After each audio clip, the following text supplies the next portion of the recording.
Hello. This video is about the US and World War II, and the learning objective is to understand the main idea of the United States in World War II so that we may appreciate the lessons that the historical event can teach us about our lives and how this event still affects society today. Okay? So the instructions are that you are going to watch this video by clicking on a link that I will put after I do the video. Okay. And I have instructions if you need the Spanish subtitles of how to go about doing that. Okay. The second thing you're going to do is you're going to take a Quizlet.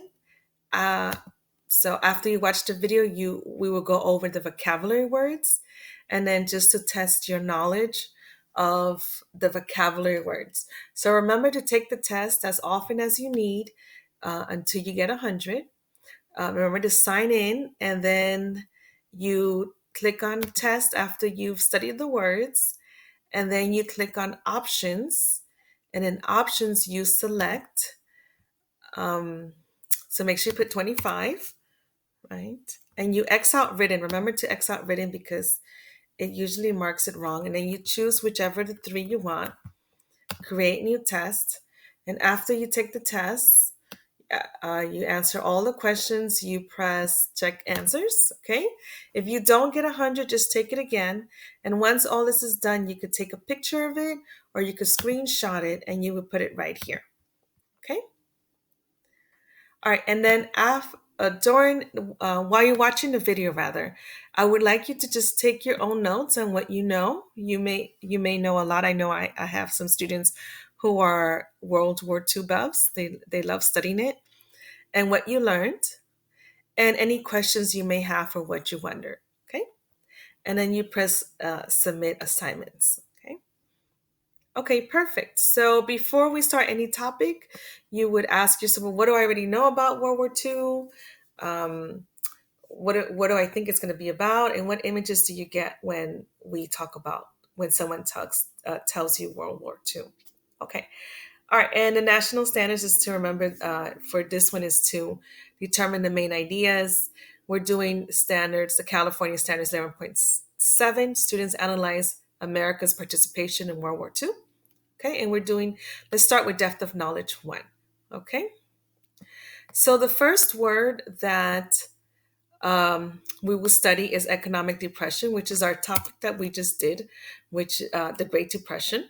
Okay, which is a long-term downturn in economic activity characterized by a high rate of poverty. Good, and then we see the famous picture of the Great Depression. You see the mother stressed out because of um, the hardship she's going through. Okay. So usually the events before the events that we're studying are the causes, and the ones that happen afterwards are the effect. So history is we study a lot cause and effect, okay, because we try to prevent um, especially war. Okay. So the Great Depression led to World War II. Why? Because you have dictatorship. So people are desperate. So imagine if you're like this lady here, a mother, and she's worried about feeding her children, and someone comes around and says, "I promise you a job, I promise you food." You're going to most likely vote for that person. And usually, what politicians they make a lot of promises, but they don't say, "Well, how are you going to give us jobs?" So what happens is in many parts around the world, because we remember that the Great Depression was worldwide. It wasn't just the United States. You have a rise of dictators who promise people um, food and promise to fix the economy. Um, so, um, Unfortunately, many times when countries have economic problems, they would vote for dictatorship. So some of these guys were elected by the people because of the promises they made. Okay. Okay. So you do have many dictatorships here, right? You see all the purple are places that are um, where you have leaders that are dictators, okay? And the pink is again dictatorships, and you only have very few democracies. Okay, uh, during hardships, people love dictators because dictators um, put their priorities to fix the economy. And when many people are having difficulties, they just want the economy fixed. I mean, you could think of right now with COVID-19, where it's like people are debating, well, I need to work, I need to get food. And even if that means that I could go and get COVID and die or what have you, I still need to work. So that's a huge debate right now. And it's not a debate that's new in history. I mean, that's why we study history, so we learn from it. Okay. All right. And the third word here is sphere of influence. So it's when a country or area in which another country has the power to affect development, although it has no formal authority. So here we have the United States sphere of influence. We're not going to, well, we can say that the United States feels that they own most of Latin America and all these islands here. Okay. And if you see here, Hawaii is part of the United States sphere of influence, which created a lot of tensions with Japan because Japan felt that these islands here should belong more to Asians than to the United States. So you have two big empires, right? Because remember, we studied that the United States became an empire, they started conquering countries. So here's one empire fight trying to get more land, uh, and and this is like, oh no, this is mine, this is mine. So empires tend to do that when countries become rich and powerful. They tend to um, try to get as many colonies as they can because they're rich and they know they could just go in and conquer countries, unfortunately. But what does history show us? That this creates a war. So what happens? There's a bombing of Pearl Harbor. Pearl Harbor is in Hawaii, okay, right here, okay. And as you see, it's an island. So we had ports rather. So the Japanese bombed Pearl Harbor, which is a port in Hawaii, on December 7th, 1941. The attack devastated the American fleet. And after that, the United States, I should put the United States, not America, the United States declares war on Japan. So this represents when the United States goes to war, to enters World War II. And we see here how the American fleets were bombarded by these Japanese suicide pilots. They were called kamikazes. Okay, that's the sixth word. All right. So during war, what tends to happen is you tend to form an alliance. So if you think of with friendships, um, unfortunately, sometimes when there's a disagreement, you form an alliance. Or I agree with her, I don't agree with her, or I agree with him, and I him. Unfortunately, like a little argument between two people becomes huge because countries form alliances and people like people. Okay, so here we have two alliances. One are called the Allies. So the main allied powers were Great Britain, you have the United States, you have China right here, and you have the Soviet Union. Now, the Soviet Union at first, remember, they were part of the Axis power, but when Stalin felt betrayed by Hitler, they moved to our side, the Allied side. Okay, so the leaders of the Allies were Franklin Roosevelt from the United States, Churchill from the UK, okay, and Joseph Stalin from the Soviet Union. And there were more, but I'm just going to put those are the three main ones. At the beginning of the war, the Soviet Union was on the side of the Axis, but when Stalin felt betrayed, he switched sides. Okay, so that's one side; those are the Allies, and they're against the Axis power, which we see right here. Italian is Mussolini, Germany is Hitler, and Japan here with Hirohito. So I just put the like the three main characters here. Okay, So the Axis power here, I don't know why they always put Hitler first, because it was Mussolini. And keep in mind, the world had dictatorships. There were many dictators. I know we have seen a lot of movies and there's a lot of documentaries because fortunately, Jews are were very big in telling their history, and this is a lesson also in history why it's important to write your history and get your point of view. You don't want people writing your history. You want to be the one to talk about what happened. You don't want Hitler writing a book about Jews. No, you have to look from also the Jewish perspective. So that's a good thing, something that we should learn is to write our own histories. So many people, when I think of dictators, I think of Hitler, yes, because he is the most notorious.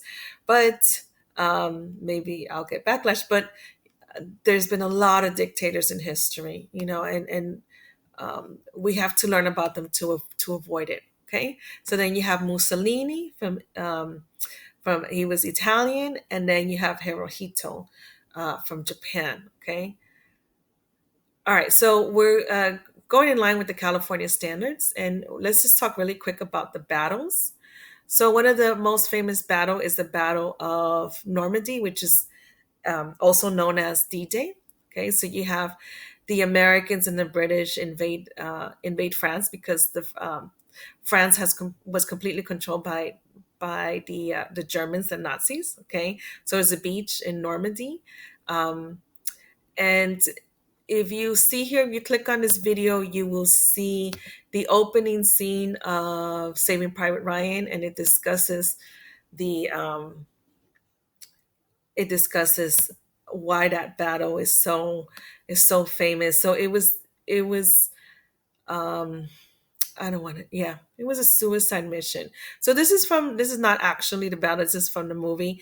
But what I wanted to point out is that in the beach area, the Nazis had put these metal devices that many of them had bombs, so the boats could not penetrate to get to the Nazis. So the Americans, the Canadians, the British, they trained for many years to fight, to try to get in, to try to get into Germany to take down the Nazis. And of course, you have airplanes came before, so to kind of like a decoy, like, okay, we're going to fight by air. But then you have lots of soldiers coming in.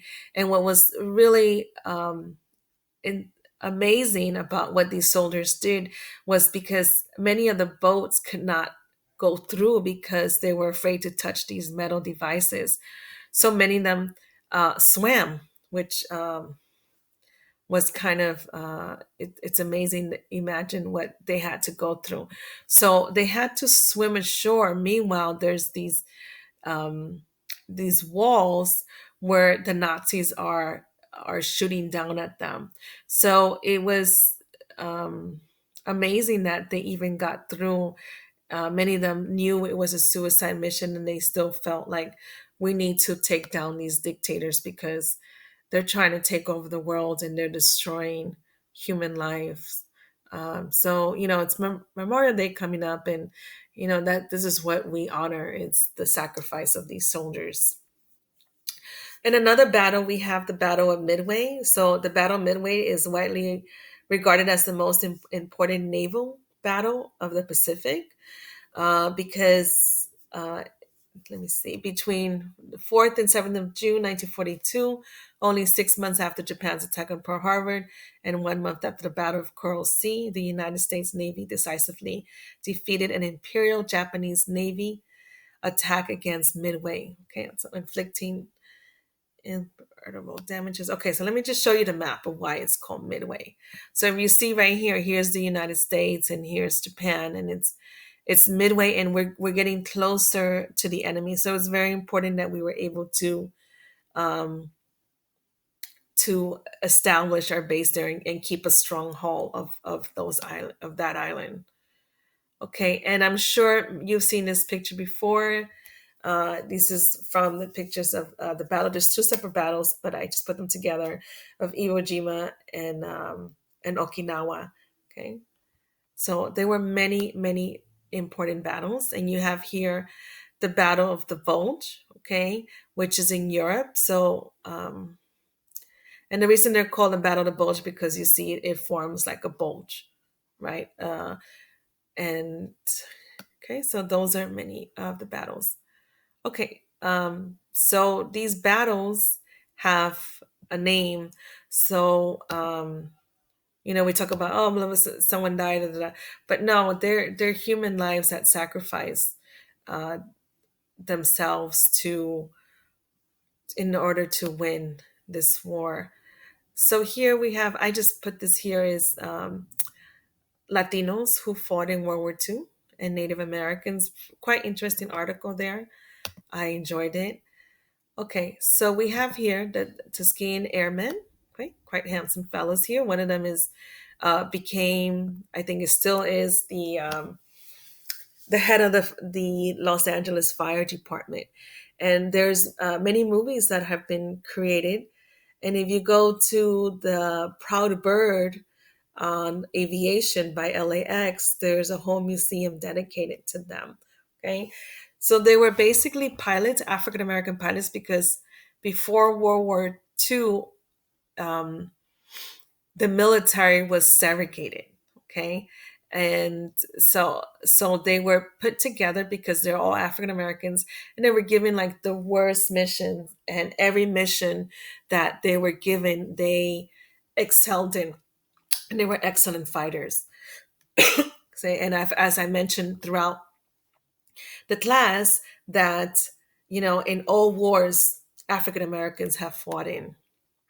Okay, so number 14 is also Latino Americans. They've also contributed greatly to World War II. Okay, they fought in many battles. I'm sorry, excuse me. Okay, and then we have pictures. And number 15 is the Navajo Code Talkers, and this is also some movies have been created for them. So basically, Navajo people are the only one who know how to speak that language. So what they would do, they would put a Navajo in the United States and then a Navajo fighting in the war, and they would communicate through the radio, and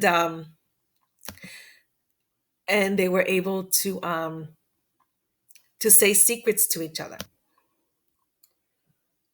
Okay, so another group that we also would like to learn about are Japanese American soldiers and who fought for the United States on the side of the United States. And they were the most highly decorated. And what's amazing about this is that during this time, as these guys are fighting for the United States, you have the Japanese internment camps where Japanese Americans were forced into these. Some people call them concentration camps, but other people say that's not true because they weren't killed. There's a whole big debate. I want to be able to respect all people. Okay, but they were called relocation camps here. Okay, so when Japan bombed Pearl Harbor, they were Japanese Americans who have been living here. They're Americans. Were given well, even if they weren't, this is not justifiable, but they were given a letter to report to a bus station where they had to just take all their belongings, and they were placed in these camps. And you're like, well, how come they didn't just run away? Well, here's the thing: you have these camps. They were in the middle of nowhere. Okay, and there was nothing that was going there, and they did have soldiers with guns monitoring or regulating them. Okay, so of course there's people who argue about it. Oh, if you ever see Farewell to Manzanar, that's um, it's a primary document of someone who lived through the internment camps. Okay, and here you do have Fred Karismatsu. This is him right here. And he was a civil rights hero. He fought, he sued the United States, and he actually won. And here you have Bill Clinton later on, of course, when he's older, um, congratulating him for standing up for himself and his people. Okay. Okay, and then number 19, we have during this time, we talked about how Franklin Delano Roosevelt was the president. He is the president also during World War II. And you have his famous speech, which he says, we need to go to war because these dictators are taking away freedom. And he says that people should have four basic freedoms, and this is often quoted: freedom of speech, freedom to worship, freedom from want, and freedom from fear. Okay. And here you see this poster that shows the four freedoms and just kind of justifying why we need to go to war. Okay, then you have the home front. So the home front refers to how the war affects people, not in the front line, not the soldiers who are fighting, but the people who are left behind at home. Okay, so for example, you have like in World War I, you have females and African Americans working in the war industry. You have rationing that Americans that are home, they're encouraged not to eat a lot of meat or not to buy a lot of things of excess you have um, because you have soldiers fighting, and you want to save that money for them. Because of that, there's a lot of discrimination with the suits from the Mexican Americans, because they have elaborate clothes, and people felt like you shouldn't be doing that during wartime. You have a lot of violations of um, of rights, which usually happens when there's fear. So when people are afraid, they tend to scapegoat, and they tend to look to blame somebody for their troubles. If it's the Jews that are doing this, it's the immigrants, it's this, it's that.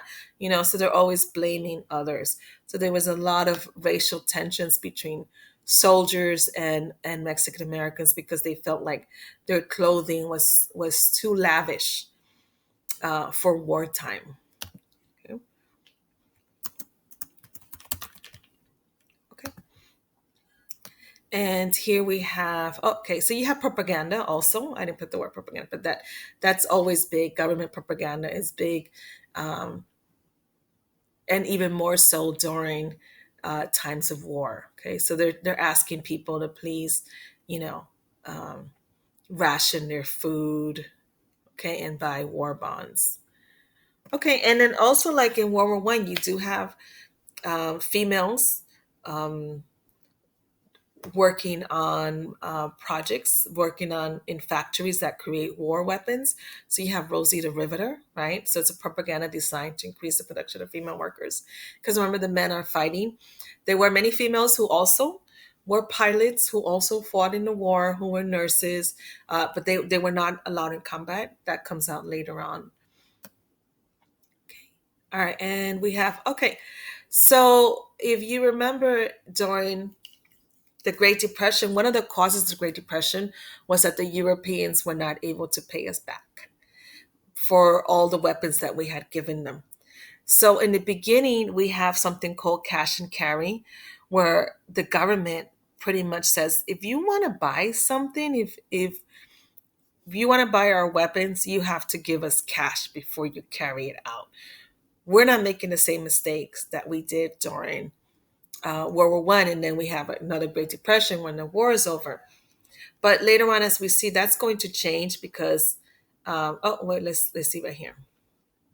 Okay, so you have to give us the cash before you carry the weapons out. Okay, but that changes, and then we have, okay, we're going to lend it and lease it to you. Okay, which it allows sales or loans for war materials to any country whose defense president deems vital to the defense of the United States. So we pretty much tell the British, that's okay. Here, You could get all the equipment you want. We're just going to basically give it to you.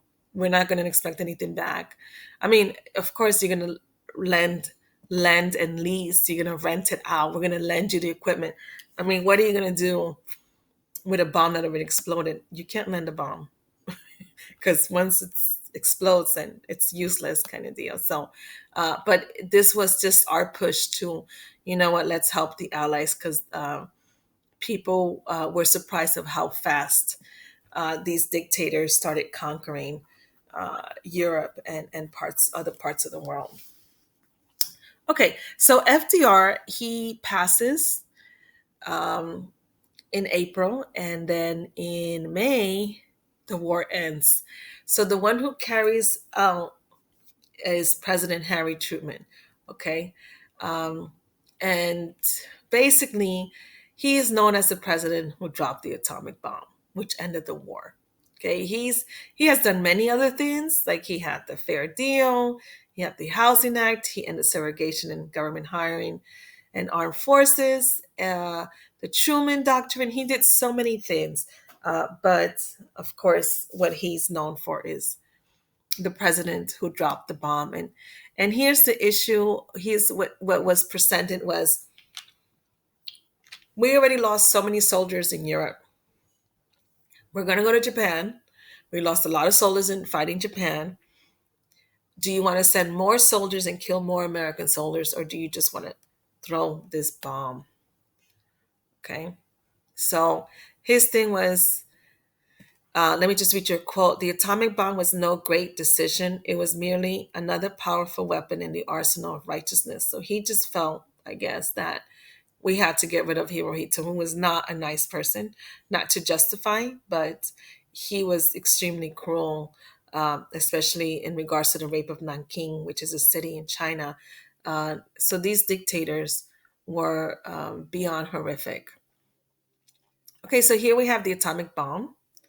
And this is the airplane that carried the bomb. Now, of course, the bombs do not need to carry pilots; they just go automatically. But this was the first atomic bomb, and this is the plane that carried it.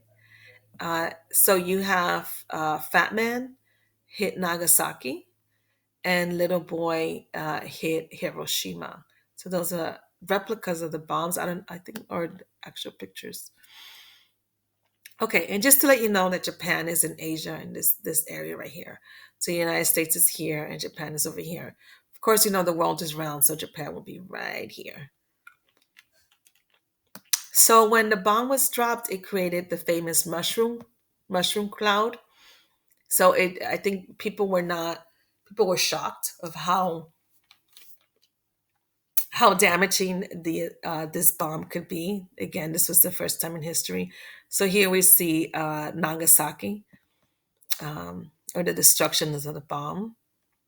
This one here is Nagasaki. So you see like a before and after. So in a matter of seconds, that whole city was destroyed. That's the power of the bomb. And here we see, so this child was obviously not in the epicenter, but radiation, it's what we have in our microwaves, but imagine putting a little ant in the microwave and what's going to happen to that ant. So that's basically what we did to people. Okay, so you have here, this is Hiroshima before and after the bomb, and the people who were basically in the epicenter just turned to ashes because of the radiation. And even today they have um, problems with the radiation. It burns, it multiplies the cells. So it also leads to birth defects. I know this is very hard to see. Um, but to today, um, this is what the bomb's radiation does. So this is a sad part of history. Okay. So I just want to go over really quick the main idea. I put some videos here. I hope they help you. So we went over the Saving Private Ryan. The History Channel also has something here, the home front. Some people like Crash Course and vocabulary. So those are all videos you could take a look at. to help you understand World War II better. Okay, so who were the characters? Let's just do the who, what, where, when, and how. So the who, we have Benito Mussolini. He was the first one, and then we have Adolf Hitler, Franco. We're talking about Franco, Joseph Stalin, and Hirohito. So these are the main ones. There were actually dictators all over in Dominican Republic, in Latin America. So again, the Great Depression unfortunately created all this dictatorship. People were desperate, and they just wanted a strong military guy to just get rid of people. So many of these dictators said, I promise you a job. And did they meet their promise? So if you look at graphs, the economy was fixed for some while, because what do? They kill the elderly. They take away, for minority groups, they take away their resources, and they destroy them. They force them to work. They use slave labor. They kill anybody who's disabled. So, like I said before, if I said, oh, everyone, I promise everybody in my class is going to get an A, but then I kill everybody who doesn't have an A, am I keeping my promise? Yeah. But how am I doing it? So usually, when we have to ask politicians, well, how do you plan to fix the economy? What are your plans? Rather than get um, like, just vote for somebody just because they tell you what you want to hear. Okay, so here we have President Roosevelt, and people accused Roosevelt of being a dictator because he made a lot of decisions um, without consulting Congress. There was very little checks and balance. You have the Supreme Court did check him, but people were like, let the man do what he needs to do. He's fixing the economy. So again, when people are desperate, they are willing to give up their freedoms. Okay, and then of course Harry Truman. Um, all right, so what is World War II? Well, World War II, after a worldwide economic depression, many people voted for leaders who promised basic needs. Many leaders violated human rights to scapegoat people in the name of saving the economy. These leaders became dictators who wanted to conquer other countries. To stop these dictators and protect human rights, war breaks out among many countries. Okay? So it's basically the dictators against democracy kind of deal in World War II. So World War II was between 1939 to 1945. Although many of these dictators, they rose in the late 1920s, early 1930s, but 1939 is when um, Germany invaded. I'm sorry, yeah, when Germany invaded Poland, that's what they call the start of World War II, and the U.S. enters when Japan bombs Pearl Harbor in 1941. Okay, where? So here we see a map. The blue ones are blue and green are the allies, and then the black ones here are the Axis power, and Russia is red because first they were with the Axis and then they went to their allies. Okay, so why did this happen? Well, basically because dictators tried to take over the world, and the U.S. entered because Japan bombed Pearl Harbor. What are the effects? Well, there were many effects to World War II. I just, really briefly. This one, if you click on this link, it's very interesting. We have so many things because of World War II. One of the main basic ones is the computers we use today. They were all, this was, oh, I should put a picture of that. Um, One of the first, well, people debate that ancient civilizations had a computing device, but the computer that we know of today came about during World War II. And it's a sad reason why it came. Basically, there were so many soldiers dying that the regular handheld calculator could not calculate all the deaths and casualties and the wounded and the people missing in action, all that stuff. So they invented the computer. So imagine, look at the first computer. And this computer probably cannot do everything that our computer, I know, cannot do everything that our computer does today. So there was a lot. Let me see where was I? Okay. It's fine. Ah, okay. Penicillin is huge during a huge invention. It has saved many people's life, even though today they say there's an overuse of it. Oh, I wish I could. This article. Darn it. Okay, I should have had it. But there's so many inventions that are created during World War II. Okay. Okay, so the effects, the Allies beat the Axis. Thank goodness. Imagine if the dictators would have won. How would life be? Okay. The US becomes even a stronger world power in World War I. Well, after the Industrial Revolution, they already started getting their strength. And then with U.S. imperialism, they started colonizing, and then after World War I, because they were the winners, they became stronger. So in World War II, they're known as like they are the superpower. It's no longer British; they are the ones in the world that are the strongest. Okay, and of course, because the battles were not fought in the mainland. Of course, you have Hawaii, but they were not fought in the mainland.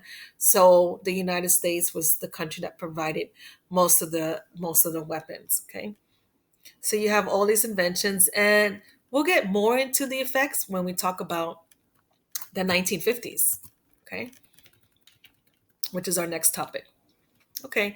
Also, just for fun, I would like you to take a look at these primary sources. I love primary sources because it talks about how it affects people personally. Um, so if you get a chance, just look around. This one, I love this one because Hitler spoke very badly of people of color, and that Olympics. There was an Olympics during his time, and there were many black athletes who really excelled. It was a way to really shut Hitler up because he said many really dumb things about race, and um, many of these athletes just really proved him wrong, just so unfounded stupidity, his stupidities. So it's nice when it's like in your face. So you have here many primary documents. Okay, very interesting ones during World War II. I wish we had a lot of time. Um, and one I found in Time Magazine, which I thought was really, really sad. So these are the survivors of the bombing. And one story that I read that I thought, um, okay, so I was 3 years old at the time of the bombing. I don't remember much, but I do recall that my surroundings turned blinding white, like a million camera flashes going off at once, then pitch darkness. I was buried under the house, I've been told, because he was three. When my uncle finally found me and pulled my tiny 3-year old body out of the under the debris, I was unconscious. My face was mishap. He was certain that I was dead. Thankfully, I survived. But since that day, mysterious scabs began to form all over my body. And this is what people still talk about, that even though this happened in 1945, you still see the radiation. I lost hearing in my left ear, probably due to the air blast. More than a decade after the bombing, my mom began to notice glass shards growing out of her skin, debris from the day of the bombing, presumably. My younger sister suffers from chronic muscle cramps to this day, on top of kidney issues that has her on dialysis 3 times a day. What did I do to the Americans? She said. Why did they do this to me? Okay. So it just tells you, it's so easy to say, oh, no, the soldier died, or oh, they bombed. But we have to see the human side. If anything, history should teach us empathy. That's what we learn it. We learn history. So what are the lessons? Let's go back to the learning objective. What are the lessons? Well, here's the thing. Right now, we're going through economic depression, and I just pray that people are wise when they pick their political leaders, because sometimes when people are in bad situations, it's very easy for someone to come in and promise them lots of things. So we have to make sure that we're smart about who we choose. And that's what I wanted to read. A lesson that this guy says. Basically, he says, we have to take care of others. You have to, yes, right here. You are only given one life. So cherish this moment, cherish this day, be kind to others, and be kind to yourself. Yes. So that's what history teaches us, that no matter what, humanity overcomes any obstacle if we are kind to each other. So basically, again, just take the Quizlet, screenshot it, and answer the chart. What do you know? What did you learn? And what is it that you wonder? Okay, I hope this knowledge has served you in your life. Take care of yourself.